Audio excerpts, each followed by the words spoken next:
ஆராதிப்பேன், உம்மை ஆராதிப்பேன், உம்மை ஆராதிப்பேன், உம்மை ஆராதிப்பேன். என் நாட்கள் முடியும் வரை, என் ஜீவன் பிரியும் வரை, என் சுவாசம் ஒழியும் வரை உம்மையே ஆராதிப்பேன், உம்மையே ஆராதிப்பேன். என் நாட்கள் முடியும் வரை, என் ஜீவன் பிரியும் வரை, என் சுவாசம் ஒழியும் வரை உம்மையே ஆராதிப்பேன், உம்மையே ஆராதிப்பேன். தாயின் கருவில் உருவாகும் முன்னே பேர் சொல்லி அழைத்தவர் நீரே. தாயினும் மேலாக அன்பு வைத்து நீர் எனக்காக ஜீவன் தந்தீரே. தாயின் கருவில் உருவாகும் முன்னே பேர் சொல்லி அழைத்தவர் நீரே. தாயினும் மேலாக அன்பு வைத்து நீர் எனக்காக ஜீவன் தந்தீரே. என் நாட்கள் முடியும் வரை, என் ஜீவன் பிரியும் வரை, என் சுவாசம் ஒழியும் வரை உம்மையே ஆராதிப்பேன், உம்மையே ஆராதிப்பேன். என் நாட்கள் முடியும் வரை, என் ஜீவன் பிரியும் வரை, என் சுவாசம் ஒழியும் வரை உம்மையே ஆராதிப்பேன், உம்மையே ஆராதிப்பேன்.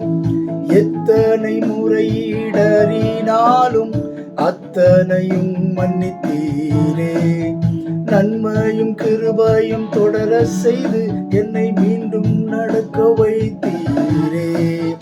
எத்தனை முறையிடறினாலும் அத்தனையும் மன்னித்தீரே. நன்மையும் கிருபையும் தொடர செய்து என்னை மீண்டும் நடக்க வைத்தீரே. என் நாட்கள் முடியும் வரை, என் ஜீவன் பிரியும் வரை, என் சுவாசம் ஒழியும் வரை உம்மையே ஆராதிப்பேன், உம்மையே ஆராதிப்பேன்.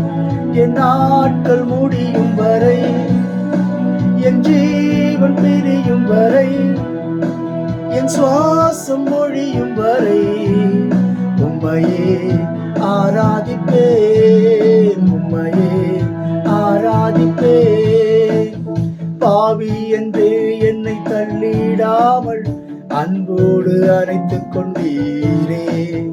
என்னையும் உம்முடன் சேர்த்து கொள்ள நீர் எனக்காக மீண்டும் வருவீரே. பாவி என்றே என்னை தள்ளிடாமல் அன்போடு அணைத்துக் கொண்டீரே. என்னையும் உம்முடன் சேர்த்து கொள்ள நீர் எனக்காக மீண்டும் வருவீரே. என் நாட்கள் முடியும் வரை, என் ஜீவன் பிரியும் வரை, என் சுவாசம் ஒழியும் வரை உம்மையே ஆராதிப்பேன், உம்மையே ஆராதிப்பேன். என் நாட்கள் முடியும் வரை, என் ஜீவன் பிரியும் வரை, என் சுவாசம் ஒழியும் வரை உம்மையே ஆராதிப்பேன், உம்மையே ஆராதிப்பேன். உம்மை ஆராதிப்பேன், உம்மை ஆராதிப்பேன், உம்மை ஆராதிப்பேன், உம்மை ஆராதிப்பேன். என் நாட்கள் முடியும் வரை, என் ஜீவன் பிரியும் வரை, என் சுவாசம் ஒழியும் வரை உம்மையே ஆராதிப்பேன், உம்மையே ஆராதிப்பேன். என் நாட்கள் முடியும் வரை, என் ஜீவன் பிரியும் வரை, என் சுவாசம் ஒழியும் வரை உம்மையே ஆராதிப்பேன், உம்மையே ஆராதிப்பேன்.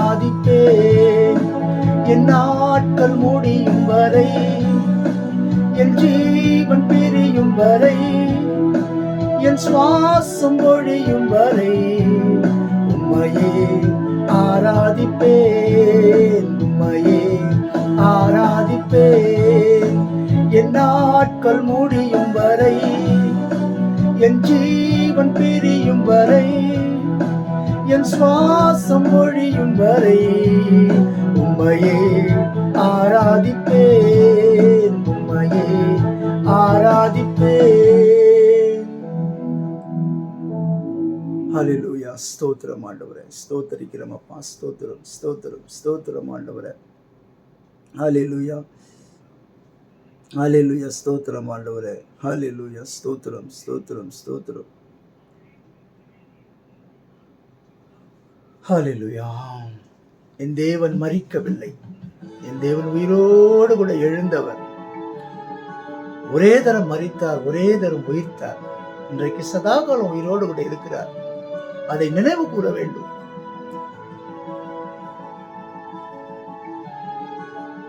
உயிரோடு எழுந்தவரே, உம்மை ஆராதனை செய்கிறோம். ஜீவனின் அதிபதியே, உம்மை ஆராதனை செய்கிறோம். உயிரோடு எழுந்தவரே, உம்மை ஆராதனை செய்கிறோம்.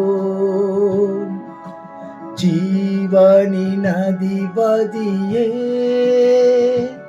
உம்மை ஆராதனை செய்கிறோம். அல்லேலூயா ஓசன்னா, அல்லேலூயா ஓசன்னா, அல்லேலூயா ஓசன்னா, அல்லேலூயா ஓசன்னா, அல்லேலூயா ஓசன்னா, அல்லேலூயா ஓசன்னா, அல்லேலூயா ஓசன்னா, அல்லேலூயா ஓசன்னா.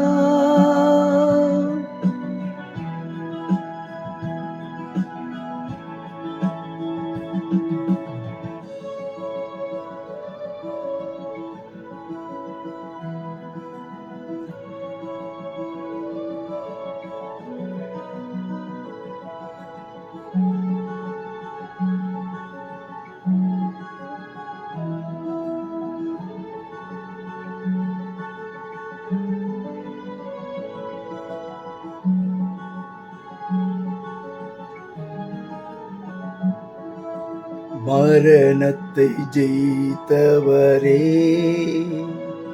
உம்மை ஆராதனை செய்கிறோம். பாதாளம் வென்றவரே, உம்மை ஆராதனை செய்கிறோம். மரணத்தை ஜெயித்தவரே, உம்மை ஆராதனை செய்கிறோம்.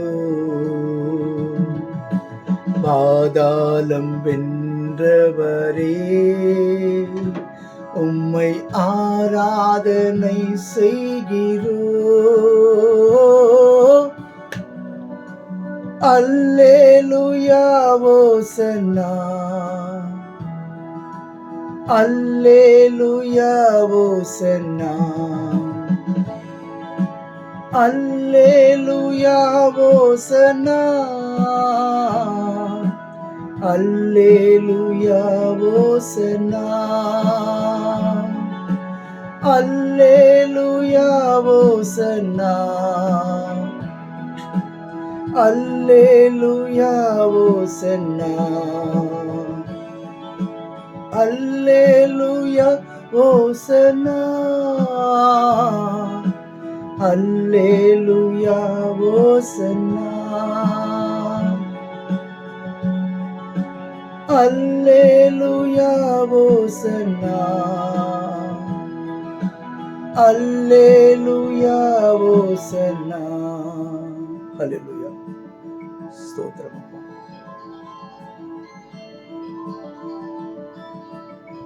ஸ்தோத்திரம்.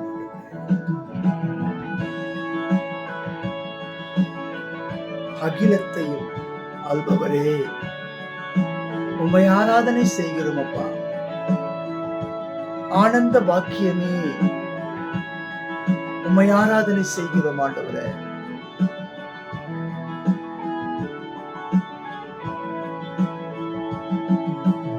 அகிலத்தை ஆள்பவரே, உம்மை ஆராதனை செய்கிறோம். ஆனந்த பாக்கியமே,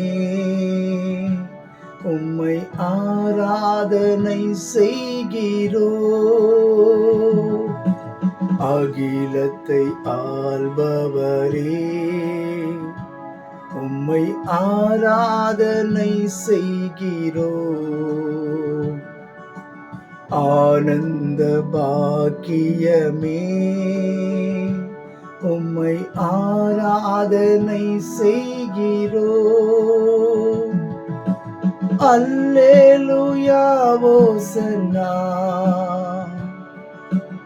அல்லேலூயா ஓசன்னா, அல்லேலூயா ஓசன்னா, அல்லேலூயா ஓசன்னா,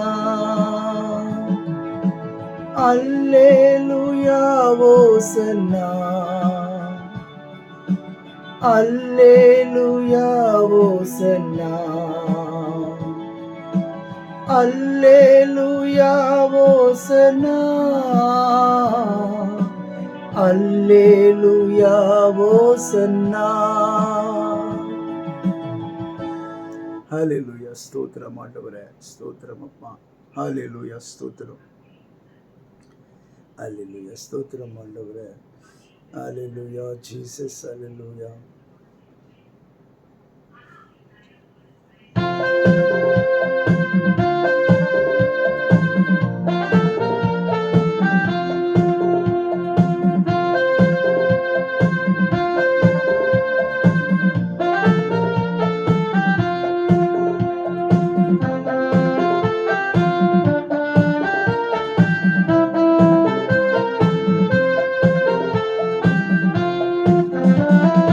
எனக்காய் ஜீவன் விட்டவரே, என்னோடு இருக்க எழுந்தவரே.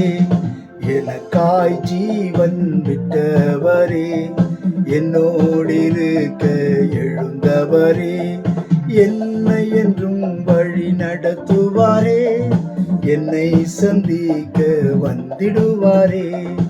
என்னை என்றும் வழி நடத்துவாரே, என்னை சந்திக்க வந்திடுவாரே. இயேசு போதுமே, இயேசு போதுமே. எந்த நாளிலுமே, என் நிலையிலுமே, எந்த வாழ்வினிலே இயேசு போதுமே.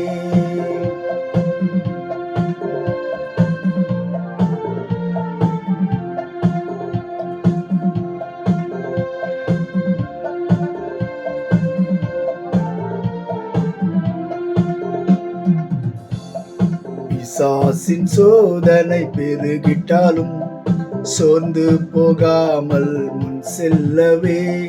பிசாசின் சோதனை பெருகிட்டாலும் சோர்ந்து போகாமல் முன் செல்லவே.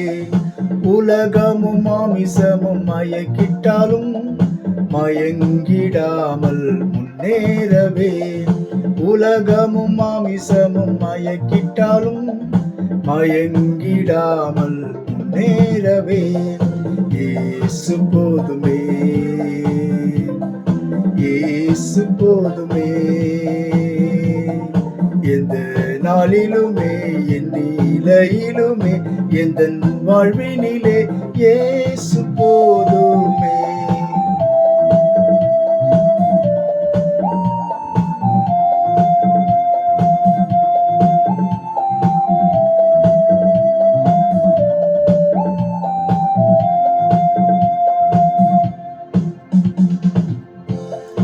புல்லுள்ள இடங்களில் மேய்த்திடுவார், அமர்ந்த தண்ணீரண்டை நடத்திடுவார்.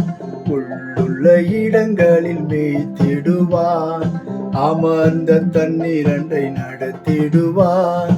ஆத்துமாவை தினம் தேற்றிடுவார், மரண பள்ளத்தாக்கில் காத்திடுவார். ஆத்துமாவை தினம் தேற்றிடுவார், மரண பள்ளத்தாக்கில் காத்திடுவார். இயேசு போதுமே, இயேசு போதுமே, எந்த நாளிலுமே என் நிலையிலுமே எந்த வாழ்வினிலே இயேசு போதுமே.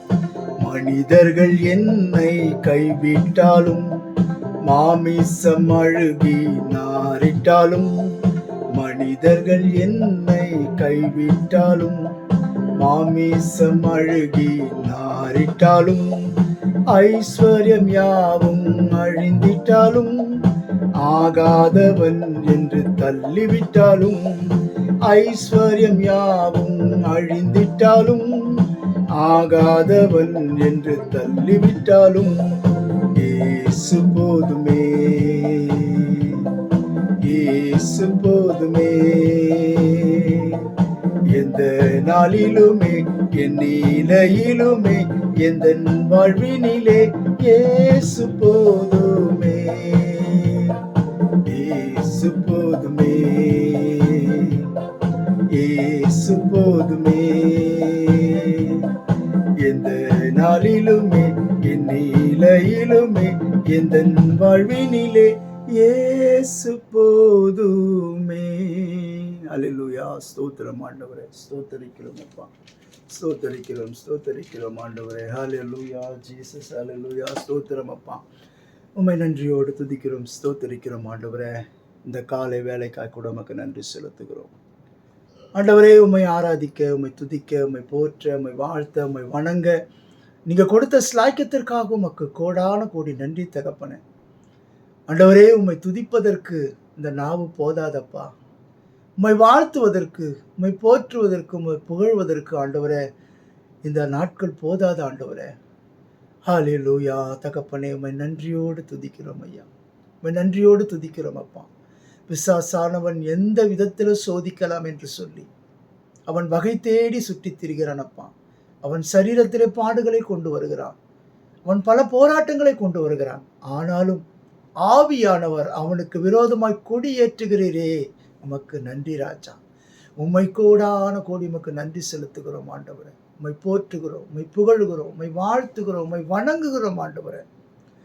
அல்லேலூயா தகப்பனே, உம்மை ஸ்தோத்தரிக்கிறோம் ஆண்டவரே, உம்மை துதிக்கிறோம் ஆண்டவரே. ஆராதனைக்குரியவரே, உம்மை நன்றியோடு துதிக்கிறோம் ஐயா, உம்மை நன்றியோடு துதிக்கிறோம் ஆண்டவரே. ஆராதனை நாயகரே, உம்மை ஸ்தோத்தரிக்கிறோம் ஆண்டவரே. இந்த நாட்கள் முடியும் வரை ஆண்டவரே, என் ஜீவன் உள்ளவரை ஆண்டவரே உம்மையே ஆராதிப்பேன் அப்பா, உம்மையே போற்றுவேன், உம்மையே புகழுவேன், உம்மையே நன்றி செலுத்துவேன் ஆண்டவரே. எத்தனை நன்மைகள் செய்கிறீர் ஆண்டவரே. ஒவ்வொரு நாளும் ஜீவனோடு காப்பதே ஒரு பெரிய கிருபை ஆண்டவரே. சுகத்தோடு பலத்தோடு நடத்துவதே மிகப்பெரிய கிருபை ஆண்டவரே.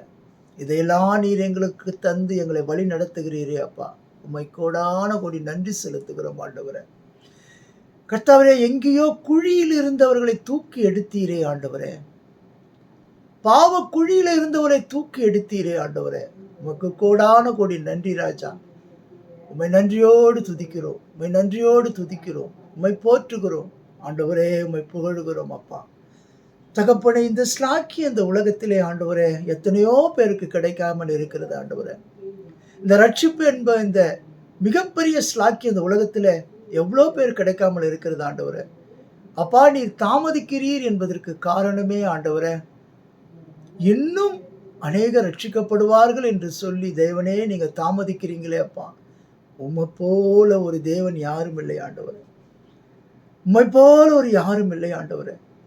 எங்களை பரிசுத்தப்படுத்துகிறீரே, எங்களை ஒவ்வொரு நாளும் நடத்துகிறீரே, உமக்கு நன்றி நன்றி, கோடான கோடி நன்றி அப்பா. வானாதி வானம் கொள்ளாதவரே உமக்கு நன்றி ராஜா. 7 குத்து விளக்கின் மத்தியிலே உலாவிக் கொண்டு இருக்கிறவரே உமக்கு நன்றி ராஜா.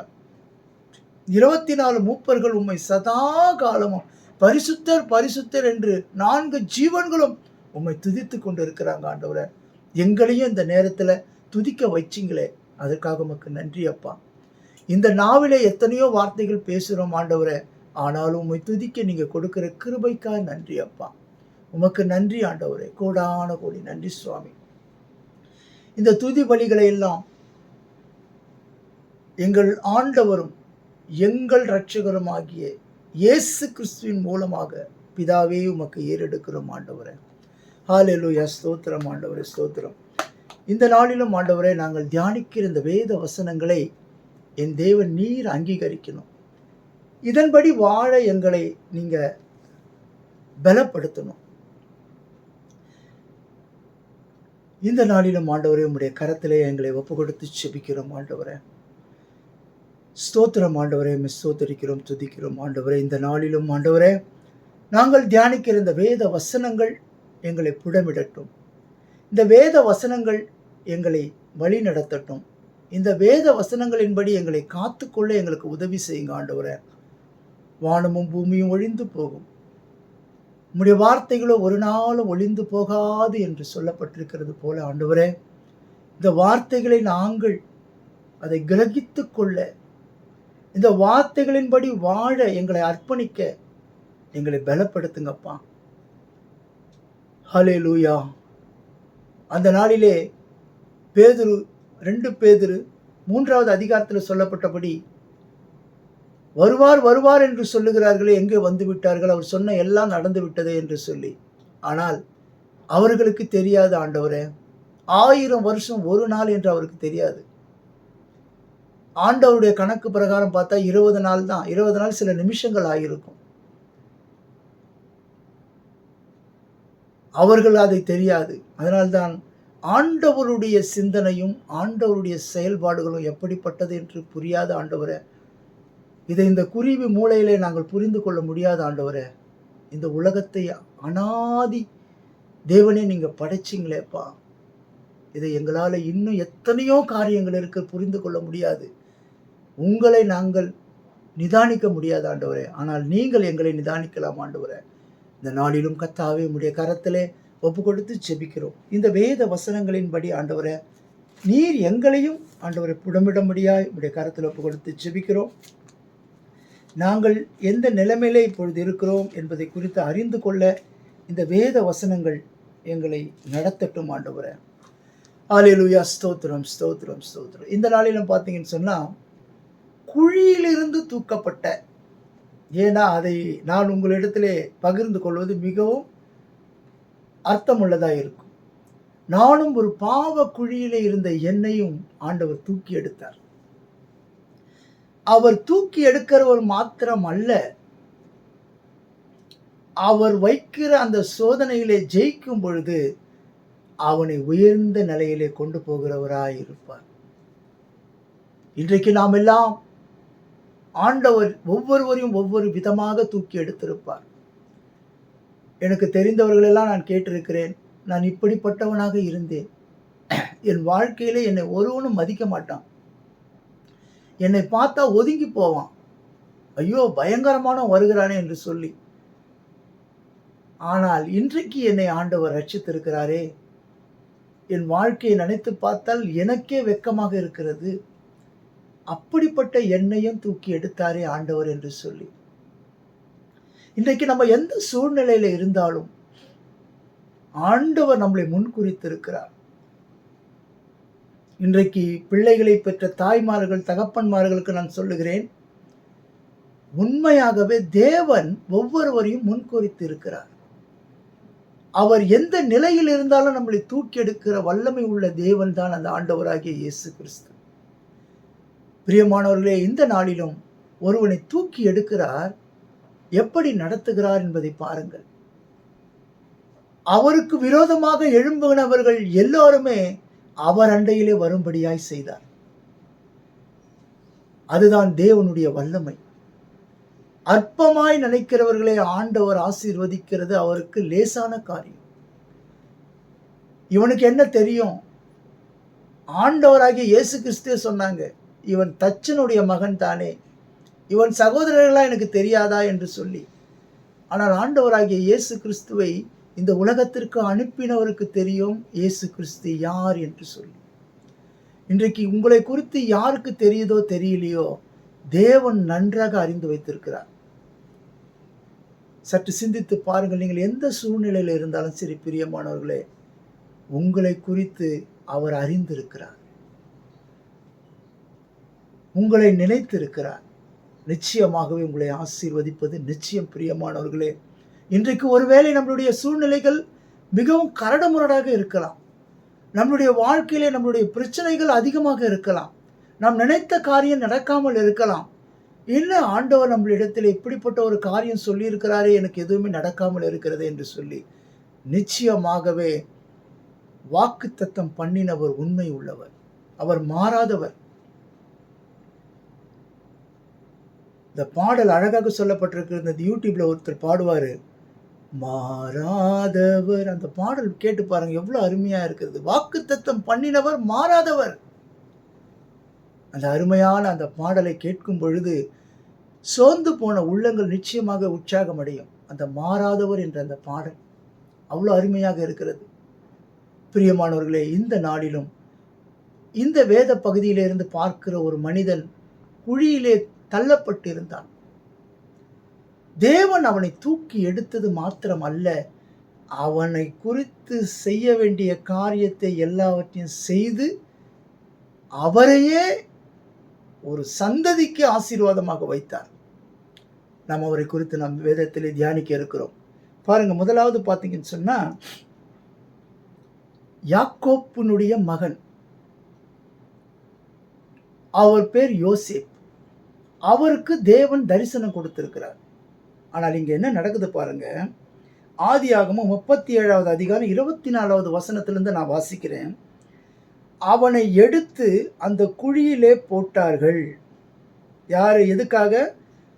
அதுக்கு முன்னாடி 23வது வசனம் பார்த்தீங்கன்னு சொன்னா, யோசேப்பு தன் சகோதரனிடத்தில் சேர்ந்த பொழுது யோசேப்பு உடுத்தி கொண்டிருந்த பலவிதமான அங்கி அவர்கள் கழற்றி அவனை எடுத்து அந்த குழியிலே போட்டார்கள். அது தண்ணீர் இல்லாத வெறும் குழியாய் இருந்தது. இன்றைக்கும் பிரியமானவர்களே, இது 3 காரியத்தை பார்க்க இருக்கிறோம். முதலாவது என்னன்னு பார்த்தீங்கன்னு சொன்னா, குழியிலிருந்து தூக்குகிறார். 2வது பார்த்தீங்கன்னு சொன்னா, கர்த்தர் அவனோடு கூட இருக்கிறார். 3வது பார்த்தீங்கன்னு சொன்னா, மூன்றாவதாக அவனை உயர்த்துகிறார், அதிகாரியாக மாற்றுகிறார். இந்த முதலாவது நாம் பார்க்கறது பார்த்தீங்கன்னு சொன்னா, நம்மளுடைய வாழ்க்கையிலும் அந்த குழியிலே இருக்கிற சூழ்நிலை நாமளும் இருக்கிறோம். ஆனால் நிச்சயமாகவே நம்மளை அவர் தூக்கி எடுக்கிறவராய் இருப்பார். உங்களுக்கு விரோதமாக உங்களுக்கு பல பிரச்சனைகள் சூழ்நிலைகளை உருவாக்கி உங்களை வாழ விடாமல் உங்களை தடை செய்தாலும், உங்களை குழியில் போன்ற பிரச்சனைகளை கொண்டு வந்து விட்டாலும் நீங்கள் கவலைப்பட தேவையில்லை. இதற்கு காரணம் என்னன்னு கேட்டீங்கன்னு சொன்னா, நம்மை தூக்கி எடுக்கிற ஒருவர் இருக்கிறார். பாருங்க, எவ்வளவு சதி திட்டம் போடுறாங்க பாருங்க. ஆனால் ஆண்டவர் அந்த யோசேப்பை குறித்து யோசேப்பினிடத்துல தரிசனத்தை கொடுத்து விட்டார். இன்றைக்கும் பிரியமானவர்களே, உங்களிடத்திலே உங்களுக்கு தரிசனங்களை கொடுத்திருக்கலாம். வாலிப பிள்ளைகளே, சற்று சிந்தித்து பார்க்க வேண்டும். தேவன் உங்களிடத்தில் ஒரு காரியத்தை செய்வேன் என்று சொல்லி உங்களுக்கு தரிசனம் கொடுத்திருந்தார் என்று சொன்னால் நிச்சயமாகவே அதை நிறைவேற்றுவார். ஆனால் அந்த பாதை எப்படி இருக்குன்னு பார்த்தீங்கன்னு சொன்னா, பல சோதனைகளின் சூழ்நிலையின் மத்தியிலே கடந்து போகிற பாதையாக இருக்கும். அதை கண்டு அஞ்சி விடாதீர்கள். என்ன, நமக்கு தேவன் இப்படிப்பட்ட ஒரு ஆசீர்வாதத்தை தரிசனத்தை கொடுத்திருக்கிறாரே, ஆனால் நம்மளுடைய வாழ்க்கையில நாம் போகிற பாதை பார்த்தீங்கன்னா அது நடக்குமா நடக்காதான்ற சூழ்நிலையில நாம் போய்கொண்டிருக்கிறோம் என்று சொல்லி நினைக்கலாம். ஆனால் உங்களை அழைத்தவர் உண்மை உள்ளவர். உங்களை அழைத்தவர் உண்மை உள்ளவர். அவர் பொய் சொல்ல மனிதன் அல்ல, மனம் மாற மனிதன் அல்ல. ஆகையினாலே இன்றைக்கு பார்த்தீங்கன்னு சொன்னால் இந்த சம்பவத்தை நீங்கள் நினச்சி பாருங்க, உங்களோட வாழ்க்கையில நினச்சி பாருங்க, இன்றைக்கு எந்த சூழ்நிலைகளில் இருக்கிறீங்க என்று நினச்சி பாருங்க. என்ன நமக்கு இப்படிப்பட்ட ஒரு காரியத்தை நம்ம நினச்சி கொண்டு இருக்கிறோம். தேவன் நம்மளை இப்படி உயர்த்துவேன்னு சொல்லி இருக்கிறாரே, நம்ம இந்த இடத்துல இருக்கிறோமே, இந்த நிலைமையில இருக்கிறோமே, நினச்சி பார்த்தா நம்ம எப்படி வருவோம், எப்படி வாழ்க்கையில் முன்னேறுவோம்னு சொல்லி உங்களுக்குள்ளே ஒரு அங்கலாய்ப்பு இருக்கலாம். தயவு செய்து இந்த யோசேப்பனுடைய இந்த அதிகாரத்தை எடுத்து இந்த ஆதிகாமத்தில் 37 39 40 வரைக்கும் படிச்சு பாருங்க. அவர் யோசேப்பை எப்படி நடத்துகிறார் என்பதை. ஆரம்பம் அவருடைய வாழ்க்கை அற்பங்க, ஒரு அடிமைத்தனம். யோசேப்பினுடைய வாழ்க்கை பார்த்தீங்கன்னு சொன்னா ஒரு அடிமைத்தனம், அற்பமான வாழ்க்கை ஆரம்பம். முடிவு பார்த்தீங்கன்னு சொன்னா சம்பூர்ணமா இருக்கிறது.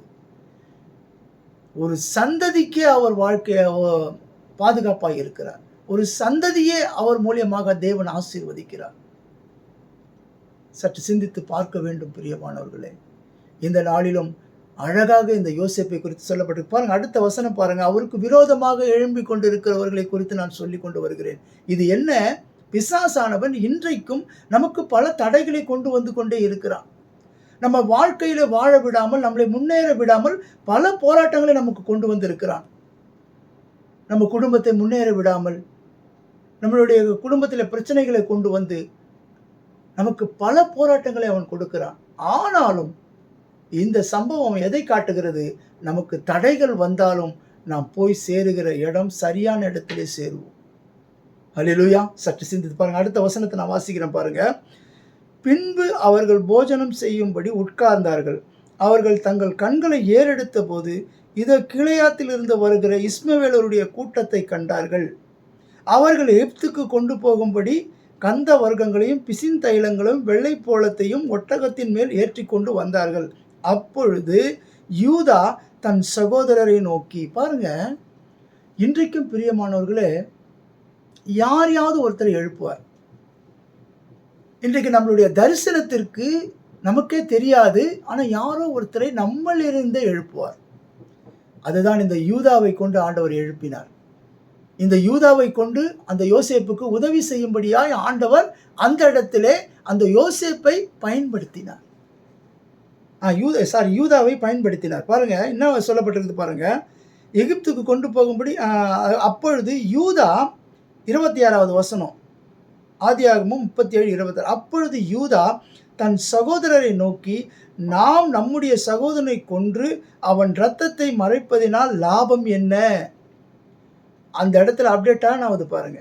இதான் நம்மளுடைய வாழ்க்கையிலையும் நமக்காக தேவன் வைக்கப்பட்டிருக்கிற ஆசீர்வாதத்தை தடை செய்வதற்கு யார் முயற்சி செய்தாலும் அங்கேயே அவர்கள் மத்தியிலே ஒருவனை ஆண்டவர் ஏற்படுத்துவார்.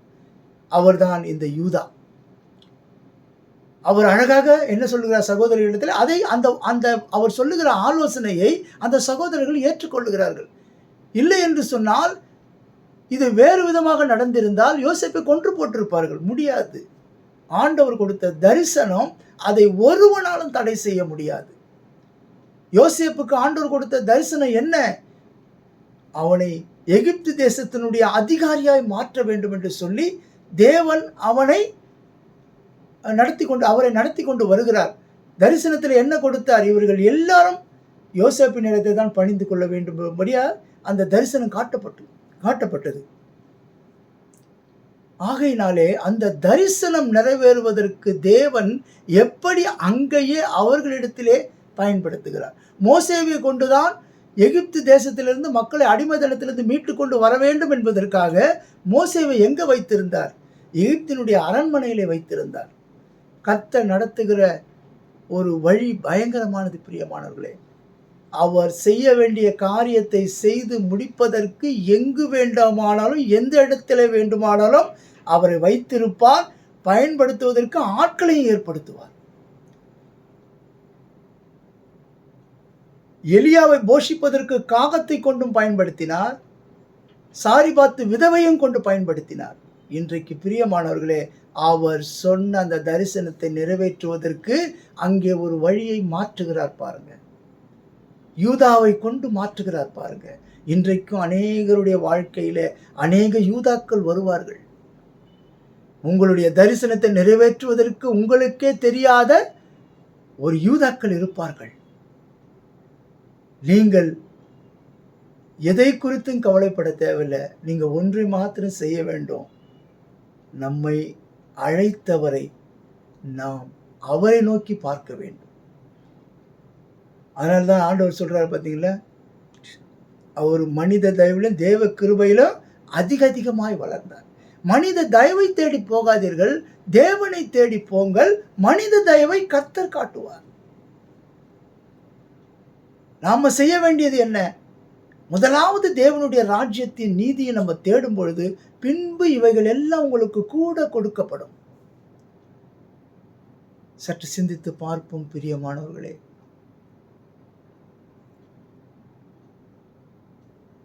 பின்பு இவைகளெல்லாம் கூட கொடுக்கப்படும். அந்த யூதா அந்த யோசேப்பினுடைய வாழ்க்கையிலே ஒரு மாற்றத்தை கொண்டு வருகிறார் பாருங்க. என்ன அருமையான ஒரு மாற்றம் தெரியுங்களா? அது அந்த நேரத்தில் கொடுத்த ஆலோசனை மிக மிக அவசியமான ஆலோசனை. அந்த ஆலோசனை கொடுப்பதற்கு தேவன் பயன்படுத்தியதுதான் யூதா. எவ்வளவு அழகாக சொல்றாரு பாருங்க. அப்பொழுது யூதா தன் சகோதரரை நோக்கி, நாம் தம்முடைய சகோதரனை கொன்று அவன் இரத்தத்தை மறைப்பதினால் லாபம் என்ன? அவனுங்களுக்கு ஏற்ற மாதிரியே பேசுறார். அவனுங்க இவன் நம்ம வணங்கும்படியா, இவன் சின்ன பையன், இவன் வணங்கும்படியா இவன் நமக்கு தரிசனத்தில் பார்த்துட்டு சொல்றான்னு சொல்லி அவங்க நினைக்கிறாங்க.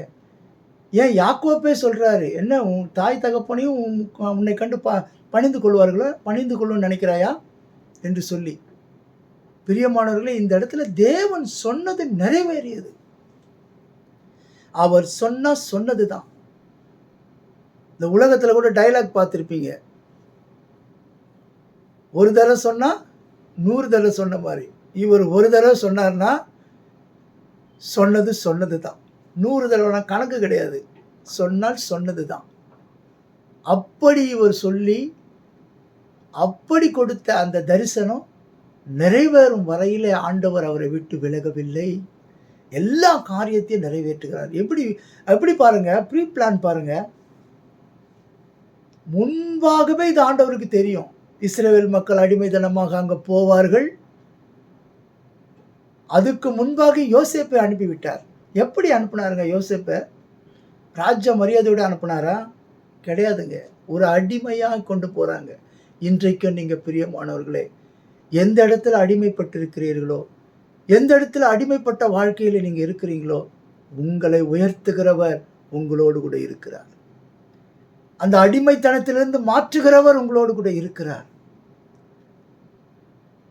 ஹல்லேலூயா. சற்று சிந்தித்து பார்ப்போம் பிரியமானவர்களே.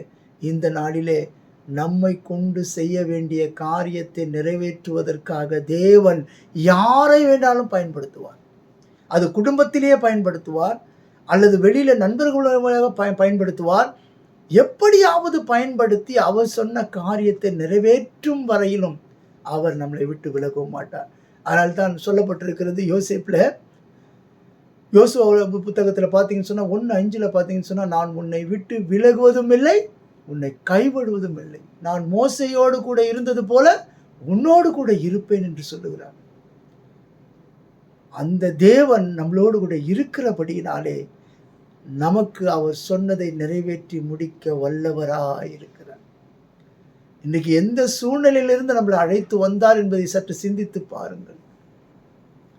இந்த பஸ்கா ஆசரிக்கிறாங்களே எதற்காக? நினைவு கூறும்படியாய். நிச்சயமாகவே தேவன் நம்மை நினைத்திருக்கிறார், நம்மளை ஆசீர்வதிப்பார். பாருங்க, அடுத்த வசனத்தை பாருங்க. 27வது வசனம், 37, 27. அவனை இந்த இஸ்மவேலருக்கு விற்று போடுவோம், வாருங்கள், நமது கை அவன் மேல் படாதிருப்பதாக, அவன் நம்முடைய சகோதரனும் நம்முடைய மாம்சமாய் இருக்கிறானே என்றான். அவன் சகோதரர் அவன் சொல்லுக்கு இணங்கினார்கள். நீ இணங்கித்தான் ஆகணும். யூதாவினுடைய அந்த சொல்லுக்கு இந்த சகோதரர்கள் இணங்கிட்டாங்க.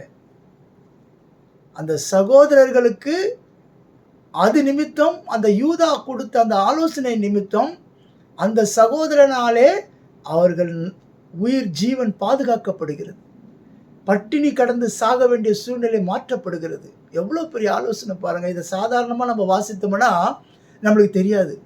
இந்த யூதா பண்ண வேலை எவ்வளவு பெரிய வேலை தெரியுங்களா? யோசேப்பு அன்னைக்கு அந்த காப்பாற்றப்படவில்லை என்று சொன்னால் அந்த சந்ததி அழிந்து போயிருக்கும். அடிமைத்தனத்திலேயே இருந்து அழிந்து போயிருக்கும். ஆனால் எவ்வளவு பெரிய காரியம் பாருங்க. ஒரு சின்ன காரியத்தை போல தெரியும். ஆனா அந்த மாற்றம் எதை கொண்டு போகிறது என்று பார்த்தீங்கன்னு சொன்னா, இந்த சந்ததியை காப்பாற்றுவதற்காகவே தேவன் முன்குறித்த மனிதனை அவர் காப்பாற்றி இருக்கிறார். அந்த காப்பாற்றுவதற்காக அவன் எடுத்த முயற்சியிலே தேவன் கூட இருக்கிறார். ஆண்டவருடைய திட்டத்தின்படிதான், ஆண்டவருடைய பிளானின்படி தாங்க நடக்குது. நீங்க தயவு செய்து யாருமே நம்ம வாழ்க்கை இப்படித்தான் என்று நினைக்கவே முடியாது. இந்த வாழ்க்கை இப்படிதான் போயிரும் அப்படின்னு நினைக்கவே முடியாது. அந்த வாழ்க்கையிலையும் ஒரு மாற்றத்தை கொண்டு வரக்கூடிய வல்லமை என் ஆண்டவராகிய இயேசு கிறிஸ்துவுக்கு உண்டு. பிரியமானவர்களே, இப்படிதான் வாழ்க்கையா? இப்படியே தான் நம்ம போயிடுவோமா? இனிமே நம்மளுக்கு வாழ்க்கை இல்லையா? என்னங்க வாழ்க்கை?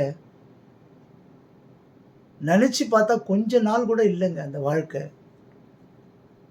100 வயசுல கணக்கு போட்டு பாருங்க.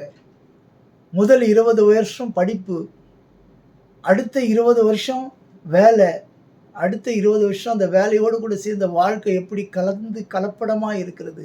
அடுத்த 20 வருஷம் என்னைக்கு மரணம் வருமோ என்று சொல்லி வாழ்கிறோம். நம்ம வாழ்கிற வாழ்க்கையில டோட்டலா கணக்கு போட்டு பார்த்தீங்கன்னா ஒரு 10-15 வருடம் தான் நம்ம வாழ்ந்திருக்கிற மாதிரி இருக்கும்.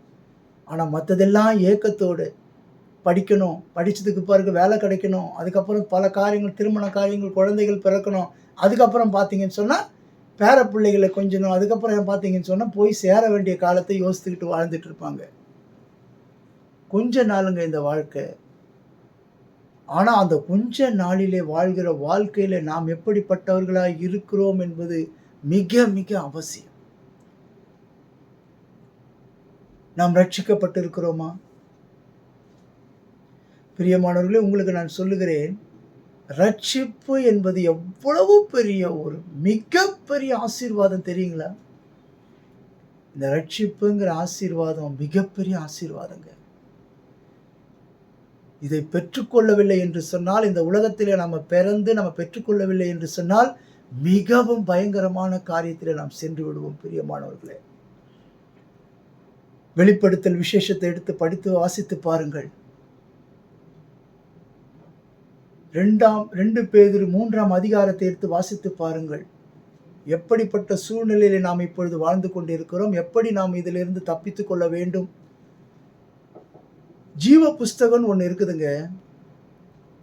அதனால்தான் ஆண்டவராகிய இயேசு கிறிஸ்து தன் சீடர்கள் போயிட்டு பேய பிசாசெல்லாம் திருத்திட்டு வந்தாங்க, வியாதிகளை குணப்படுத்திட்டு வந்தாங்க. அப்போ ஆண்டவர் சொல்றாரு, என்ன அழகா சொல்றாரு பாருங்க, நீங்க இதை கண்டு சந்தோஷப்படாதீங்க, உங்களை கண்டு பிசாசு ஓடுதுன்னு சந்தோஷப்படாதீங்க, உங்களை கண்டு சுகமாகறாங்கன்னு சந்தோஷப்படாதீங்க, உங்க பெயர்கள் ஜீவ புஸ்தகத்தில் எழுதப்பட்டிருக்கிறதை குறித்து சந்தோஷப்படுங்கள். ஏன் அந்த ஜீவ புஸ்தகத்தில் குறித்து எழுதப்பட்டிருக்கு சந்தோஷப்படுங்கன்னா, அதை நீங்க எடுத்து பார்த்தீங்கன்னு சொன்ன பிரியமானவர்களே, அந்த 1000 வருஷம் அரசாட்சியெல்லாம் வந்துடலாம். முதலாவது உயிர் தெழுதலில் நம்ம பங்குள்ளவர்களாக இருந்தால் அந்த 1000 வருஷம் அரசாட்சியில் ஆட்சி செய்யலாம். ஆனால் அந்த ஜீவ புஸ்தகத்தில் பேர் இல்லைன்னு சொன்னா நம்ம அக்னி கடல்ல போறவராக இருப்போம். அந்த ஜீவ புஸ்தகத்தில் நம்ம பேர் எழுதப்பட வேண்டும் என்று சொன்னால் அந்த ஆண்டவராகிய இயேசு கிறிஸ்துவை நாம் விசுவாசித்து அவர் கற்பனைகளை கை கொள்ளும் பொழுது தேவன் நம்மளை நிச்சயமாகவே அந்த ஜீவ புஸ்தகத்திலே நம்மளுடைய பெயரை நிச்சயமாக எழுதுவார். அல்லேலூயா. சற்று சிந்தித்து பார்ப்போம் பிரியமானவர்களே. இந்த நாளிலும் இது கடைசி காலத்தில் நாம் வாழ்ந்து கொண்டிருக்கிறோம். இப்பொழுது நாம் பார்த்து வருகிற இந்த வேத பகுதி பார்த்தீங்கன்னு சொன்னால், இந்த மனுஷன் எப்படிப்பட்டவர் என்பதை இப்பொழுது நேரமில்லை, நீங்கள் இதை வாசித்து பார்த்தீர்கள் என்று சொன்னால் இந்த யோசேப்பினுடைய வாழ்க்கையை பாருங்க. இந்த யோசேப்பை இயேசுவோடு கூட ஒப்பிட்டு பேசுவாங்க. நான் சில நேரத்தில் சில பேர்கிட்ட சொல்லியிருக்கிறேன், அந்த யோசேப்பு நீங்க சுத்த கண்ணர் என்று சொல்வதற்காக, பரிசுத்தத்தை காத்து கொள்வதற்காக ஜீசஸோட ஒப்பிட முடியாது. அவருடைய பிறப்பே அற்புதம், அவர் பிறப்பே அதிசயம். அவரோடு கூட இதை கனெக்ட் பண்ணவே முடியாது. ஆனால் இந்த யோசேப்பு அப்படி ஒரு வாழ்க்கை வாழ்ந்திருக்கிறார். வாலிப பிள்ளைகள் நிச்சயமாகவே இந்த யோசேப்பினுடைய இந்த சம்பவத்தை நீங்க வாசிக்கணும். யோசேப்பு ஒரு அடிமைத்தனத்தில் இருந்து, ஒரு சாதாரண குழியிலிருந்து எடுத்து அடிமைத்தனத்தில் வந்து சிறைச்சாலையில் போடப்பட்டு தண்டிக்கப்பட்டு எப்படிப்பட்ட ஒரு சூழ்நிலையை கடந்து வந்து அவர் அதிகாரியாக மாறுகிறார். ஆண்டவருடைய திட்டங்கள் எப்படி எப்படி மோசே வந்து எகிப்து தேசத்திலே அடிமைத்தனத்திலே எகிப்து தேச அரண்மனையிலே வாழ வைத்து ஆண்டவர் அங்கிருந்து யோசேப்பை எழுப்பினாரோ, அதே போல அடிமைத்தன வீட்டிலே இருந்த யோசேப்பை கொண்டு ஆண்டவர் என்ன செய்தார்? அந்த சந்ததியை வாழ வைத்தார், ஆசீர்வதித்தார். அந்த சந்ததிக்கு பாதுகாப்பை கொடுத்தார் அந்த யோசேப்பை வைத்து. அல்லேலூயா. சற்று சிந்தித்து பாருங்கள் பிரியமானவர்களே. இந்த நாளிலும் நாம் முதலாவது பார்த்தது குழியிலிருந்து தூக்குகிறார். பாருங்க, அடுத்த வசனம் பாருங்க, 28வது வசனம் பாருங்க. அந்த வர்த்தகரான மீதியானர் கடந்து போகிற போது அவர்கள் யோசேப்பை அந்த குழியிலிருந்து தூக்கி எடுத்து அவனை இஸ்மவேலர் கையிலே 20 வெள்ளிக்காசுக்கு விற்று போட்டார்கள். அவர்கள் யோசேப்பை எகிப்திற்கு கொண்டு போனார்கள். பாருங்க, அந்த குழியிலிருந்து அவனை தூக்கி அடிமைத்தனத்தில் கொண்டு போறாங்க. இன்றைக்கும் நாம் ஆண்டவர் நம்மளை ரட்சிக்கும் பொழுது பல பிரச்சனைகள், பல போராட்டங்கள் நம்மை சூழ்ந்து கொள்ளும். நான் கூட ஆண்டவருக்குள்ள வந்த பொழுது பார்த்தீங்கன்னு சொன்னால், ஏண்டா நம்ம கிறிஸ்துவனா மாறணும் அப்படின்ற மாதிரி ஒரு எண்ணம் எனக்குள்ளே வந்தது. நான் மாறலை, ஆனால் அவரே மாற்றினார். அப்போ எனக்குள்ள ஒரு சோர்வு வந்தது. ஏன் நம்ம கிறிஸ்துவ வாழ்க்கையில் இருக்கிறோம்? எவ்வளவு பாடுகள், எவ்வளவு போராட்டங்கள், எவ்வளவு பிரச்சனைகள், ஆனாலும் அதன் மத்தியிலையும் கர்த்தர் சமாதானமாய் நடத்துகிறவராய் இருக்கிறார். இந்த யோசேப்பை அப்படித்தான். அவர் குழியில போடப்பட்டது ஒன்று, குழியிலிருந்து எடுத்த பிறகு ஒரு அடிமைத்தனத்தில் போகிறார். அதன் பிறகு தேவன் அங்கே அவரை ஆசீர்வதிக்கிறார். திரும்பவும் பிரச்சனைகள் வருகிறது, திரும்பவும் ஆசீர்வதிக்கிறார், திரும்பவும் பிரச்சனைகள் வருது. ஆனாலும் விழுந்து விழுந்து எழுந்தாலும் கடைசியிலே அவர் ஒரு அதிகாரியாக மாற்றப்படுகிறார். முதலாவதாக என்ன பார்த்தோம்? அவரை குழியிலிருந்து தூக்கினதை பார்த்தோம். ரெண்டாவதாக பார்த்தீங்கன்னு சொன்னால் கர்த்தர் யோசேப்போடு கூட இருந்தார். இன்றைக்கும் பிரியமானவர்களே, குழியில் இருந்து நம்மளை எடுத்தார். பாவ குழியிலிருந்து நம்மளை தூக்கி எடுத்தார். அது தூக்கி எடுத்தது மாத்திரம் அல்ல, அவர் நம்மளோடு கூட இருக்கிறார் என்பதை நீங்கள் உணர்ந்து கொள்ள வேண்டும். ஒரு சம்பவத்தின் மூலியமாக உணர்ந்து கொள்ள வேண்டும். என்னுடைய வாழ்க்கையிலே பல பிரச்சனைகளை நான் கடந்து செல்லும் பொழுது கர்த்தர் என்னை வழிநடத்தின விதத்தை இப்பொழுது நினைத்து பார்த்தால் மிக ஆச்சரியமாக இருக்கிறது. அப்படிப்பட்ட சூழ்நிலையிலே, அப்படிப்பட்ட வியாதியிலே, அப்படிப்பட்ட மரண படுக்கையிலே தேவன் என்னை தூக்கி எடுத்ததை நினைத்து பார்க்கும் பொழுது கர்த்தர் நம்மளோடு கூட இருக்கிறார். குழியிலிருந்து தூக்கி எடுத்தது மாத்திரமல்ல, நீங்கள் பார்த்தீங்கன்னு சொன்னால் அநேக பரிசுத்தவான்களுடைய வாழ்க்கையை பார்த்தீங்கன்னு சொன்னால் அநேக பிரச்சனைகளோடு கடந்து வந்திருப்பாங்க. ஆண்டவர்களை அழைத்தது மாத்திரம் அல்ல, அவரோடு கூட இருக்கிறவராக இருக்கிறார். ரெண்டாவதாக பார்த்தீங்கன்னு சொன்னால் யோசேப்போடு கூட என்ன பண்ணார்? கர்த்தர் இருந்தார். வாசிக்கலாம். ஆதியாகமம் 39வது அதிகாரத்தில் முதல் வசனத்தில் நான் வாசிக்கிறேன். யோசேப்பு எகிப்துக்கு கொண்டு போகப்பட்டான். பார்வோனுடைய பிரதானியும் தலையாரிகளுக்குள்ளும் அதிபதியாகிய போர்த்திபார் என்னும் எகிப்து தேசத்தான் அவனை அவ்விடத்திற்கு கொண்டு வந்த இஸ்மவேலிடத்தில் விலைக்கு வாங்கினார். கர்த்தர், ரெண்டாவது வசனம் சொல்லப்பட்டிருந்து பாருங்க, கர்த்தர் யோசேப்போடு இருந்தார், அவன் காரிய சித்தியுள்ளவனானான், அவன் எகிப்தினாகிய தன் எஜமானுடைய வீட்டிலே இருந்தான். யோசேப்பு எப்படிப்பட்டவனா இருக்கிறான்னு பார்த்தீங்கன்னு சொன்னால் காரிய சித்தி உள்ளவனா இருக்கிறான். ஏன் காரிய சித்தி உள்ளவனா இருக்கிறான்? தாவீதுக்கும் அது சொல்லப்பட்டிருக்கிறது. தாவீது காரிய சித்தி உள்ளவனா இருந்தார். அவர் போகிற இடங்களெல்லாம் வெற்றி பெறுவார். அதுக்கு காரணம் என்ன? கர்த்தர் அவனோடு கூட இருந்தார். இங்கே யோசேப்போடு கூட கர்த்தர் இருந்தபடியினால்தான் யோசேப்புக்கு வந்த எல்லா சூழ்நிலைகளையும் கர்த்தர் மாற்றி போடுகிறவராக இருந்தார். பாருங்க, அடுத்த வசனம் பாருங்க, 3வது வசனம். கர்த்தர் அவனோடு கூட இருக்கிறார் என்றும் அவன் செய்கிற யாவையும் கர்த்தர் வாய்க்க பண்ணுகிறார் என்றும் அவன் எஜமான் கண்டு. இன்றைக்கும் பிரியமானவர்களே, நம் மூலியமாக நடக்கிற சில காரியங்களை மற்றவர்கள் பார்ப்பார்கள். பிரதர், நீங்க வந்து ஜெபம் பண்ணீங்க, 5 முறை என்னுடைய குழந்தை என்னுடைய பேரப்பிள்ளைக்கு பிறந்த குழந்தை பிறந்து இறந்து விட்டது. 5வது முறை நீங்கள் வந்து ஜெபித்து நீங்கள் என்னோடு கூட சேர்ந்து நம்ம ஜெபித்தோம். அந்த 6வது முறை பிறந்த குழந்தை இன்னைக்கு சுகத்தோடு பலத்தோடு இன்னைக்கு ஸ்கூலுக்கு போய் கொண்டு இருக்கிறதுங்க என்று சொல்லி அவர்கள் சொல்லுகிறார்கள். கர்த்தர் செய்கிற காரியத்தை, கர்த்தருடைய நாம மகிமைக்காகவே கர்த்தர் அந்த இடத்திலே பல காரியங்களை செய்கிறார். லாசருவை உயிரோடு எழுப்பும்போது கூட லாசரு மரித்தது ஆண்டவருக்கு தெரியும். லாசர் மரித்து விட்டார் என்பது தெரியும். ஆனாலும் தாமதமாய் அவர் சென்றார். எதற்காக? அங்குள்ள மக்கள் தேவனுடைய நாமத்தை மகிமைப்படுத்தும்படியாக.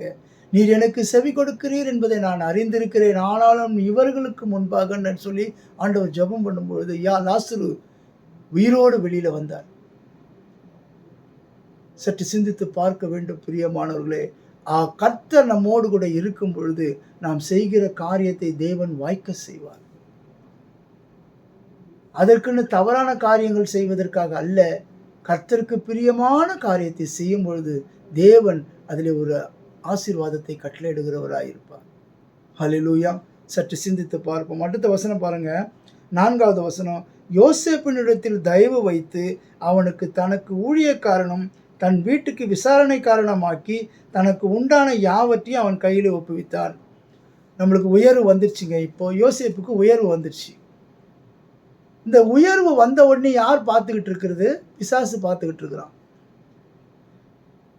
இவனை கர்த்தர் உயர்த்தி விட்டாரேன்னு சொல்லி யார் பார்த்துக்கிட்டு இருக்கிறது? பிசாசு பார்த்துக்கிட்டு இருக்கிறான். யோபுவை கூட பிசாசு தான் பார்க்குறான். யோபு 1:10 வாசித்து பார்த்தீங்கன்னு சொன்னால், நீர் அவனை சுற்றி எல்லாவற்றையும் வேலி அடைக்கவில்லையோ என்று சொல்லி அவன் ஆண்டவர்கிட்ட கேட்குறான். அப்போது நமக்கு ஒரு உயர்வு வரும்பொழுது பிசாசு நம்மளை சோதிக்க தயாராக ரெடியாக இருப்போம். அந்த இடத்துல நாம் நம்மை காத்து கொள்வது மிக மிக அவசியம் பிரியமானவர்களே. இந்த சம்பவத்தை நீங்கள் வாசித்து பார்த்தீங்கன்னு சொன்னால், இந்த உயர்வு வந்த உடனே போத்திபார் வீட்டில் இவனை எல்லாத்துக்கும் அதிகாரியாக மாற்றின பிறகு உடனே ஒரு சோதனை வருகிறது. இன்றைக்கும் அநேக வாலிப பிள்ளைகளுக்காக ஆண்டவர் வைக்கப்பட்டிருக்கிற நன்மைகளை சுதந்திரித்து கொள்வதற்கு ஆண்டவர் அவர்களை ஆசீர்வதிப்பதற்கு தயாராக இருக்கிறார். நமக்கு ஒரு சின்ன உயர்வை கொடுக்கும் பொழுது அடுத்த ஸ்டெப்பு என்ன நடக்குதுன்னு பார்த்தீங்கன்னா, ஒரு சோதனை இருக்கிறது. அந்த சோதனையை வெற்றி பெற வேண்டும். வாலிப பிள்ளைகளே, நீங்கள் உங்களுக்காக தேவன் வைத்திருக்கிற நன்மைகளை சுதந்திரித்துக் கொள்ளும்படியாய், உங்களுக்காக வைக்கப்பட்டிருக்கிற நன்மைகளை நீங்கள் பெற்றுக்கொள்ளும்படியாய் ஆண்டவர் உங்களை அழைத்த அழைப்பு மிக உயரமான இடத்துல வைக்க வேண்டும் என்ற அழைப்பு தான். ஆனால் இங்கே நமக்கு ஒரு எதிரியானவன் இருக்கிறான். நம்மளை வாழ விடாமல், நம்மளை உயர்த்த விடாமல், நம்மளை அந்த உயர்விலிருந்து கீழே தள்ளும்படியாய் ஒருவன் காத்து கொண்டிருக்கிறான். அந்த டெஸ்ட்டில் யோசேப்பு ஜெயிக்கிறாருங்க. மிகப்பெரிய டெஸ்ட் அது. ஏன்னா அந்த டெஸ்ட் வந்து பார்த்தீங்கன்னு சொன்னால், ஜெயிக்கணும்னு சொன்னால் நம்ம மாம்சத்தில் இருந்தால் ஜெயிக்கவே முடியாது. அது மிகப்பெரிய டெஸ்ட் அது. அந்த டெஸ்ட்டை ஜெயிக்கணும்னு சொன்னால் அதுக்கு நாம் எப்படிப்பட்டவர்களாக இருக்கணும்? ஆவிக்குரியவர்களாக இருக்கணும். அப்படின்னு சொன்னால் தேவனோடு கூட நம்ம உறவு சரியாக இருக்கணும். அப்படி நம்ம அந்த உறவு சரியாக இல்லைன்னு சொன்னால் இந்த இடத்துல அந்த பிசாசானவன் வைக்கிற வலையில் நம்ம சிக்கிடுவோம். அநேக ஊழியக்காரர்கள் யூடியூப்பில் பார்க்குறீங்க, அநேக ஊழியக்காரர்களை பார்க்குறீங்க. என்னைக்கு மாம்சம் உள்ளுக்குள்ளே வருதோ, என்னைக்கு மாம்ச சிந்தைக்குள்ளே நாம் மாட்டிக்கொள்ளுகிறோமோ, உடனே அவன் பிசாசை டேக் ஓவர் பண்ணிடுவான். ஆனால் இங்கே யோசேப்பு பாருங்க, அதனால தான் இவருக்கு பேர் சுத்த கண்ணர். அவருக்கு வந்து அந்த சோதனையில் ரொம்ப அழகாக ஜெயிக்கிறாருங்க. எப்படி ஜெயிக்கிறாரு? அதிலே 3வது வசனத்தில் என்ன சொல்லப்பட்டிருக்கு? அதே அதிகாரத்தில் என்ன சொல்ல 39வது அதிகாரத்தில் 2வது வசனம், கர்த்தர் யோசேப்போடு கூட இருந்தார். இன்றைக்கு அது ஒரு பெரிய கிருபைங்க. இன்னைக்கு சோதனைகளை ஜெயிப்பது மிகப்பெரிய கிருபை.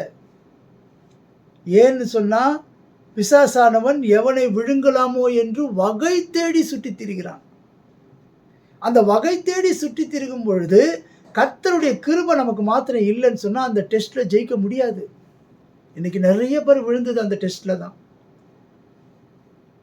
இன்னைக்கு அந்த டெஸ்ட்ல ஜெயிக்கலன்னு சொன்னா அடுத்த ஸ்டேஜ் போறது, அங்கேருந்து சர்க்கலான கீழ இடத்துல திரும்பி தேவன்கிட்ட ஒப்பு கொடுத்து பல காரியங்களும் செய்ய வேண்டியதா இருக்கும். அது கூட திரும்ப அந்த ஸ்டேஜுக்கு வர முடியாது. அந்த டெஸ்ட் என்ன? ஏன் அதுக்கு தான் வேதாகமத்தை ஆண்டவர் வாசிக்க சொல்றார். ஏன் இந்த வேதம் பார்த்தீங்கன்னு சொன்னா நல்லது இருக்குது, கெட்டது இருக்குது, எல்லாமே இருக்குது. அதனால தான் அதுக்கு ஹோலி பைபிள். எல்லாம் இதுக்குள்ள இருக்குதுங்க. எல்லா காரியமும் இதுக்குள்ள இருக்குது. இதுல வாசிக்கிறவங்க ஆவியானவர் துணை கொண்டு வாசிக்கும் பொழுது தேவன் அவர் கண்களை திறப்பார். அந்த கண்கள் திறப்பப்பட்டு வேதத்தை வாசிக்கும் பொழுதுதான் அதை நாம் உட்கொள்ள முடியும், உணர்ந்து கொள்ள முடியும். எல்லாரும் வேதத்தை வாசிக்கலாம். இங்கே யோசேப்போடு கூட கர்த்தர் இருந்தார் என்பதை சொல்வது போல இன்னைக்கும் நம்மளோடு கூட கர்த்தர் இருக்கிறார் என்று நமக்குள்ள ஒரு நிச்சயம் இருந்ததுன்னு சொன்னா இந்த வேதத்தை வாசிக்கும் பொழுது அவ்வளவு இன்பமா இருக்கும். சும்மா ஆவியானவர் துணை இல்லாம இந்த வேதத்தை நீங்க வாசித்தீங்கன்னு சொன்னா மாம்ச சிந்தையில அதிகமான உணர்வுகள் நமக்குள்ள வரும். பிரியமானவர்களே, சற்று சிந்தித்து பார்க்க வேண்டும். எல்லாத்துக்கும் இந்த ஆண்டவராகிய இயேசு கிறிஸ்துவினுடைய வார்த்தை சரியாக உட்கொண்டீர்கள் என்று சொன்னால் இது தவறு, இது சரி என்பதை நிதானிக்க முடியும்.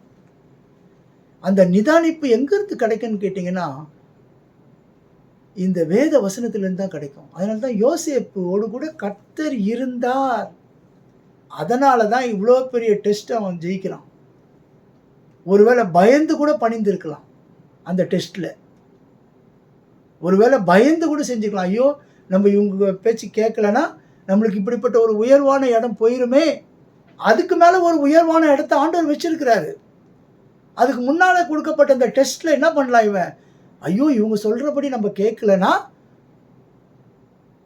நமக்கு இந்த உயர்வு, இந்த சந்தோஷம் கிடைக்காதே.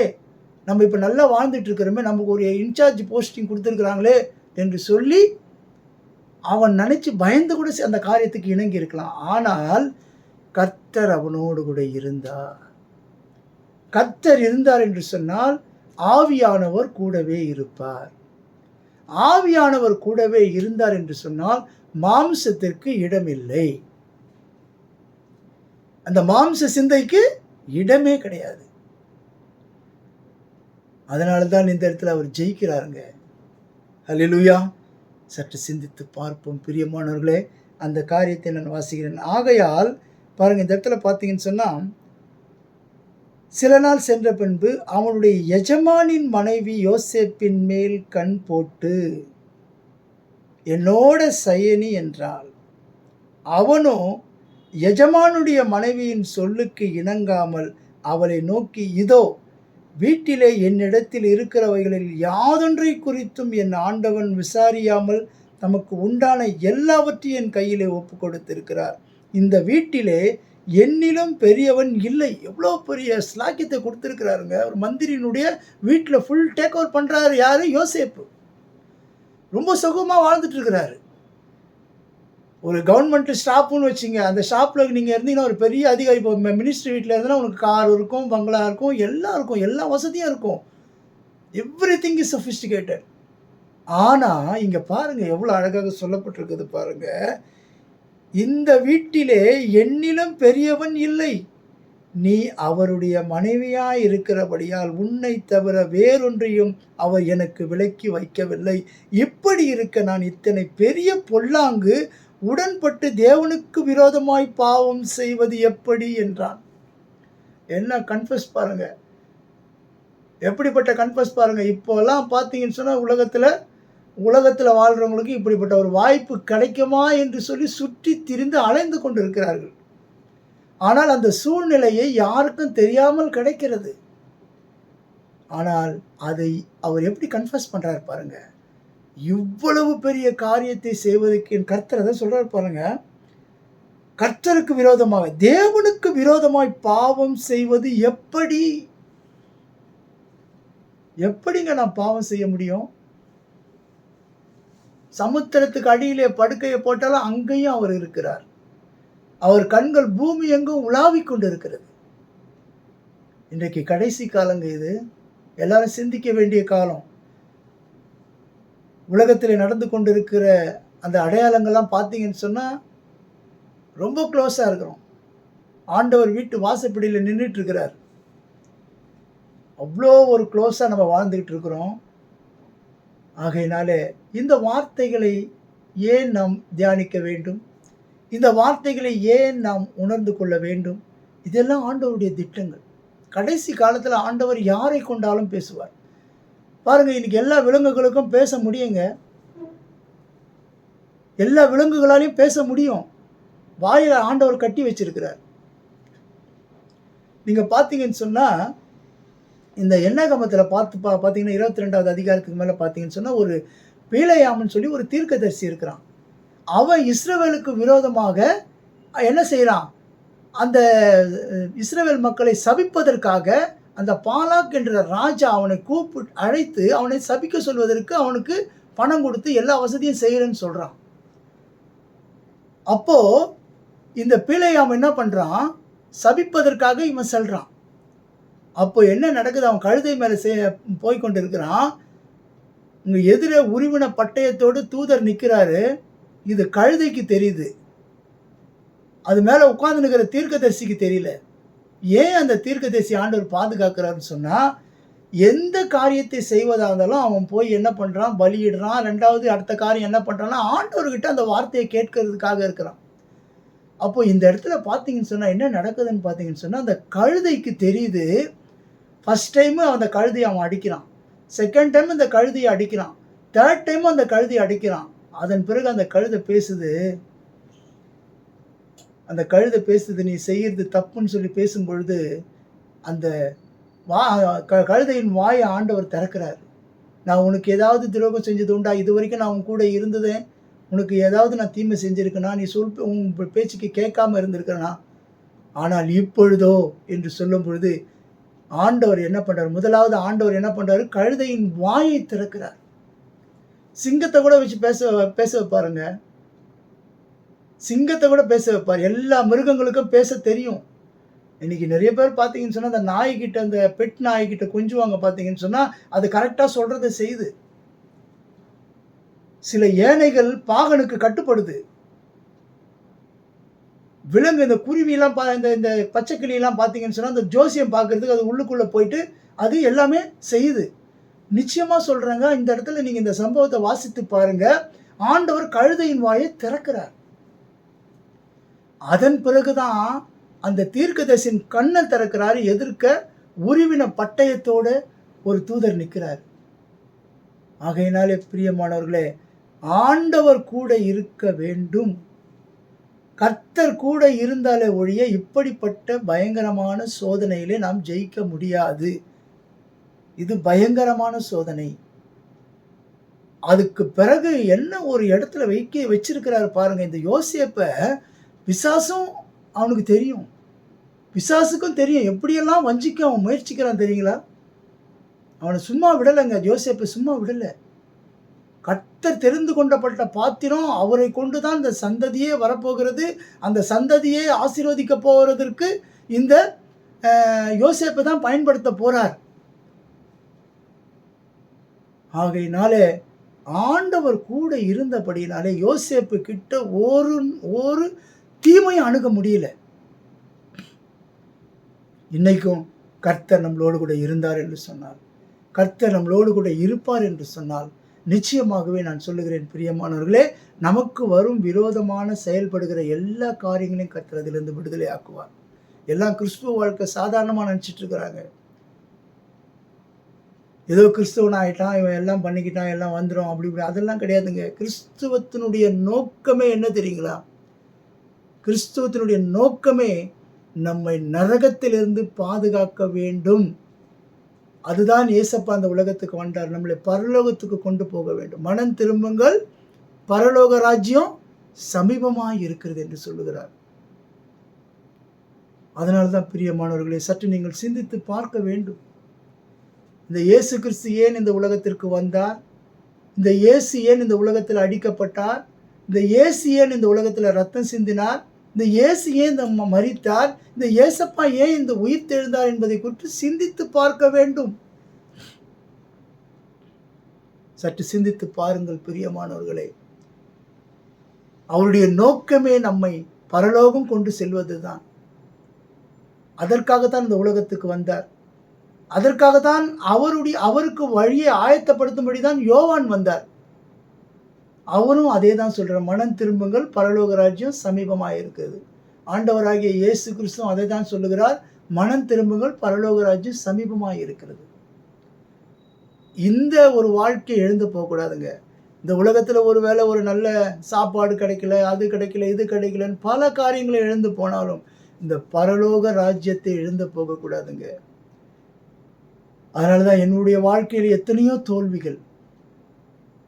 எங்கள் சகோதரர்கள்லாம் தெரியும் நான் எப்படி இருந்திருக்க வேண்டிய, எப்படி இருந்தவன் சொல்லிட்டு.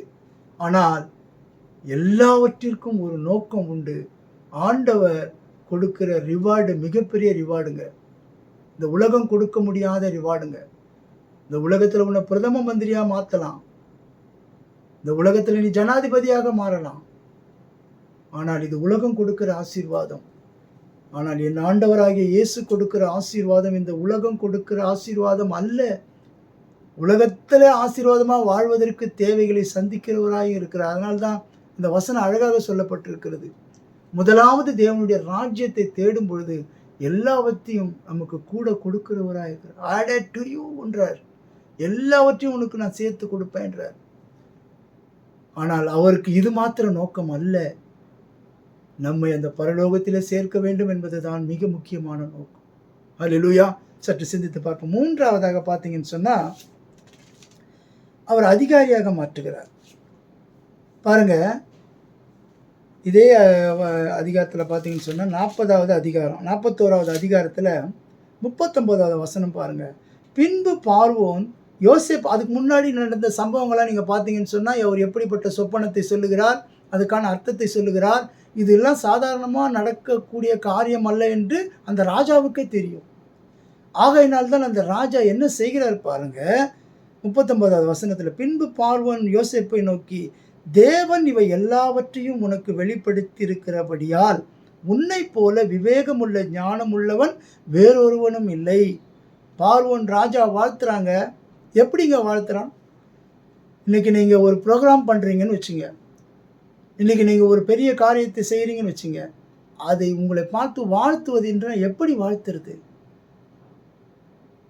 பிசாசானவன் பல தடைகளை கொண்டு வந்தான், இதெல்லாம் ஜெயிச்சு வரணும். அதெல்லாம் நீங்கள் வாசிக்கணும்.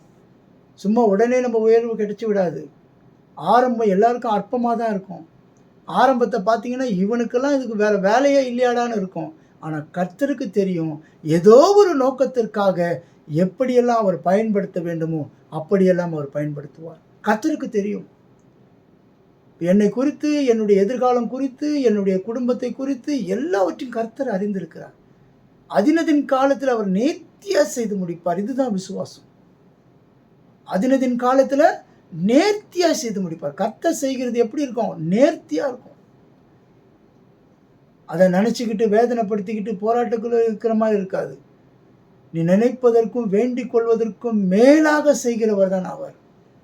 நாம் எந்த ஒரு டிசிஷனும் எடுக்க முடியாது. என் மகன் இப்படி தான் இருப்பான், என் மனைவி இப்படி தான் இருப்பான், என் கணவன் இப்படி தான் இருப்பான், சான்ஸே கிடையாது. கர்த்தருடைய பிள்ளைகள் அவர் நிச்சயமாகவே அவர் எப்படி நடத்த வேண்டுமோ நடத்தி ஆசீர்வதிப்பது நிச்சயம். அதை தான் இங்கே செய்கிறார் பாருங்கள். அவருடைய ஆரம்ப குழியிலிருந்து எடுத்தார், அடிமைதனமாக விற்கப்பட்டார், போர்த்திபார் வீட்டில் வந்தார், பல பிரச்சனைகளை சந்தித்தார், வெறும் கட்டுற துணி கூட நம்ம உருவி விட்டு ஓடுற அளவுக்கு ஓடினார். எவ்வளோ பெரிய போராட்டங்களை எல்லாம் சந்தித்தார். இங்கே பார்த்தீங்கன்னு சொன்னால் பேசுகிறார் பாருங்கள். அந்த அரண்மனை, அந்த எகிப்து ராஜா சொல்கிறார் பாருங்க.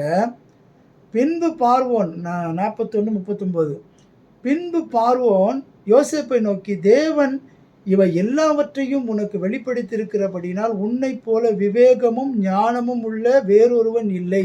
நீ என் அரண்மனைக்கு அதிகாரியாய் இருப்பாய். உன் வாக்கின்படியே என் ஜனங்கள் எல்லோரும் அடங்கி நடக்க கடவார்கள். சிங்காசனத்தில் மாத்திரம் உன்னிலும் நான் பெரியவனாய் இருப்பேன் என்றான். அந்த சிங்காசனத்தில் கொடுத்த மாதிரி தான் யோசேப்புக்கு ஃபுல் அத்தாரிட்டி கொடுத்துட்டார். அவர் தான் எல்லாத்துக்குமே. அந்த எகிப்தே அவர் கையில் வந்துடுச்சு, யோசேப்பு கையில் வந்துடுச்சு. அந்த போர்த்திபார் வீட்டில் இந்த விஷயத்துக்கு ஒத்து போயிருந்தாருன்னா, போர்த்திபார் வீட்டில் இந்த சம்பவத்தில் அந்த யோசேப்பு அவங்களோட கூட அட்ஜஸ்ட் பண்ணி போயிருந்தாருன்னா எது அடி வாங்கிடுச்சு? சந்ததி போச்சு, இவருக்கு கிடைக்க வேண்டிய உயர்வு போச்சு. மிகப்பெரிய எச்சரிக்கையோடு இருக்க வேண்டிய காலத்தில் இருக்கிறோம் பிரியமானவர்களே. ரொம்ப ஜாக்கிரதையாக இருக்க வேண்டிய காலத்தில் இருக்கிறோம். பாருங்க, அடுத்தது பாருங்க, 40வது வசனம். நீ என் 41வது வசனம். பின்னும் பார்வேன் யோசேப்பை நோக்கி, பார், எகிப்து தேசம் முழுவதற்கும் உன்னை அதிகாரியாக்கினேன் என்று சொல்லி, பார்வோன் தன் கையிலே போட்டிருந்த தன் முத்திரை மோதிரத்தை கழற்றி அதை யோசேப்பின் கையிலே போட்டு மெல்லிய வஸ்திரங்களை அவனுக்கு உடுத்தி பொன் சரப்பணியை அவன் கழுத்திலே தரித்து தன்னுடைய 2ஆம் ரதத்திலே அவனை ஏற்றி தண்டனிட்டு பணியுங்கள் என்று அவனுக்கு முன்பாக கூறிவித்து எகிப்து தேசம் முழுமைக்கும் அவனை அதிகாரியாக்கினான். இவங்க சகோதரர்கள் என்ன சொன்னாங்க தெரியுங்களா? அவன் தரிசனம் பார்த்துட்டு வந்து சொன்ன உடனே, நாங்கள்லாம் நான் உன்னை வந்து வணங்கணுமா? தன்னுடைய தகப்பன் தாய் தகப்பன்னு சொன்னாங்க, நாங்கள் என்ன உன்னை பார்த்து வணங்கணுமா என்று. இன்றைக்கு எப்படி வணங்க வச்சிருக்கிறார் கர்த்தர்? எதுனாலங்க? அந்த சோதனையில் ஜெயிச்சார் பாருங்க. அந்த போர்த்திபார் வீட்டில் அந்த ஜெயிச்சார் பாருங்க. அந்த சோதனையில் கர்த்தர் கூட இருந்தார் பாருங்க. ஆகையினால என்ன நடந்தது? அந்த எகிப்து தேசம் முழுவதும் வணங்குறாங்க. அது மாத்திரம் அல்ல, உலகம் முழுவதும் அவனை தேடி வந்தாங்க. அந்த யோசேப்பை தேடி இந்த உலகத்தில் இருக்கிற மக்கள் எல்லாம் பஞ்சம் பட்டினிலே சாகக்கூடாது என்பதற்காக யோசேப்பு என்ன சொல்கிறார் என்று சொல்லி உலகம் முழுவதும் எகிப்து தேசத்தை நோக்கி வந்தாங்க. இவ்வளோ பெரிய காரியங்க. ஒரு சின்ன காரியத்துக்கு ஆசைப்படாம, ஒரு சின்ன விஷயத்துக்கு நம்ம விட்டு கொடுக்காம இருக்கும் பொழுது கர்த்தர் எவ்வளோ பெரிய ஒரு உயர்வை கட்டளையிட்டார் பாருங்க. ஸ்தோத்திரம் ஆண்டவரே. அதுக்கப்புறம் பாருங்க, 44வது வசனம். பின்னும் பார்வோன் யோசேப்பை நோக்கி, நான் பார்வோன், ஆனாலும் எகிப்து தேசத்தில் உள்ளவர்களில் ஒருவனும் உன் உத்தரவில்லாமல் தன் கையையாவது தன் காலையாவது அசைக்கக்கூடாது. அல்லேலூயா. ஆரம்பம் என்னது? குழியிலிருந்து தூக்கப்பட்டவன், சகோதரர்களால் குழியில தள்ளப்பட்டவன், அந்த வழிப்போக்கரால் அடிமைத்தனத்திலாக விற்று போடப்பட்டவன், போர்த்திபார் வீட்டில் இன்சார்ஜாக மாற்றப்பட்டவன், ஜெயிலிலே தள்ளப்பட்டவன். அதன் பிறகு கிடைத்த உயர்வு பாருங்க. பிரியமானவர்களே, சற்று சிந்தித்து பார்க்க வேண்டும். இன்னைக்கும் கர்த்தர் நம்மளை அழைத்த அழைப்பிலே நாம் நிலைத்திருப்போம் என்று சொன்னார், கர்த்தர் நம்மளை அழைத்த அழைப்புக்கு நாம் கீழ்ப்படிவோம் என்று சொன்னார், இன்னைக்கு இயேசு கிறிஸ்துவ அறிகிற அறிவை நீங்கள் அறிந்து கொள்ள வேண்டும். நானும் ஒரு கிறிஸ்துவ என்று வாழறதை விட நான் இயேசு கிறிஸ்துவை எப்படி அறிந்து கொண்டிருக்கிறேன், அந்த இயேசுவை நான் எப்படி புரிந்து கொண்டிருக்கிறேன், இவர் எதற்காக இந்த உலகத்திற்கு வந்தார் என்பதை நான் எப்படி என் உள்ளத்திலே வைத்திருக்கிறேன் என்று சொல்லி சற்று சிந்தித்து பார்க்க வேண்டும். ஸ்தோத்திரம் ஆண்டவரே. கர்த்தாவே ஸ்தோத்தரிக்கிறோம் அப்பா. பேசுகிற என்னையும் தெய்வனே இந்த நாளிலும் பரிசுத்தப்படுத்துங்கப்பா. நீங்கள் எப்படி யோசேப்போடு கூட இருந்தீங்களோ அப்படி எங்களோடு கூட இருங்க ஆண்டவரே. இல்லைன்னா அந்த உலகத்தை ஜெயிக்க முடியாதுப்பா. இந்த உலகத்தை ஜெயிக்கிறதுக்கு மிக கடினம் ஆண்டவரே. நீர் எங்களோடு கூட இல்லை இருந்தால்தான் ஆண்டவரே இந்த உலகத்தை ஜெயிக்க முடியும் ஆண்டவரே. ஜெயம் கொள்ளுகிறவன் எவனோ அவன் பரதேசில் இருக்கிற ஜீவக்கனியை புசிக்க கொடுப்பேன் என்று சொன்னீங்களே ஆண்டவரே. அந்த ஜெயம் கொள்வதற்கு எங்களுக்கு நீங்க தான்பா உதவி. உண்மையன்றி எங்களால் இந்த உலகத்தில் பரிசுத்தமாய் வாழ முடியாது ஆண்டவரே. நீர் இருந்தால் மாத்திரமே எங்களால் பரிசுத்தமாய் வாழ முடியும். நீர் இருந்தால் மாத்திரமே எல்லாவற்றிலிருந்து நாங்கள் மேற்கொள்ள முடியும் ஆண்டவரே. இந்த நாளிலும் இந்த சம்பவத்தின் மூலமாக தேவனே எங்களுக்கு நீங்கள் கற்றுக் கொடுத்து இருப்பதை நாங்கள் உணர்ந்து அதன்படி வாழ எங்களுக்கு உதவி செய்யுங்க. குடும்பங்களை ஆசீர்வதிங்க. குடும்பத்தின் தேவைகளை சந்திங்க. ஒவ்வொரு குடும்பத்திலும் உள்ள பிரச்சனைகளை நீங்கள் அறிந்திருக்கிறீங்க. அதிலிருந்து எல்லாவற்றிலும் விடுதலை கொடுங்கப்பா. எல்லாவற்றையும் உடைய கரத்தில் நான் ஒப்பு கொடுத்து ஜெபிக்கிறேன். எல்லா துதியும், எல்லா கனமும், எல்லா மகிமையும் உமக்கு ஒருவருக்கே செலுத்துகிறேன். இரட்சகரும் மீட்பருமாகிய இயேசு கிறிஸ்துவின் மூலம் ஜெபிக்கிறோம் எங்கள் நல்ல பிதாவே. ஆமேன். என் ஆத்மாவே கர்த்தரை ஸ்தோத்திரி, என் முழு உள்ளமையுடைய பரிசுத்த நாமத்தை ஸ்தோத்திரி. என் ஆத்மாவே கர்த்தரை ஸ்தோத்திரி. கர்த்தர் செய்த சகல உபகாரங்களையும் மறவாதே. நம் ஆண்டவராகிய இயேசு கிறிஸ்துவின் கிருபையும் பிதாவாகிய தேவனுடைய அன்பும் பரிசுத்த ஆவியானுடைய அந்யோன்ய ஐக்கியமும் இன்றும் என்றும் சதா காலம் நம்ம அனைவரோடும் கூட இருப்பதாக. ஆமேன்.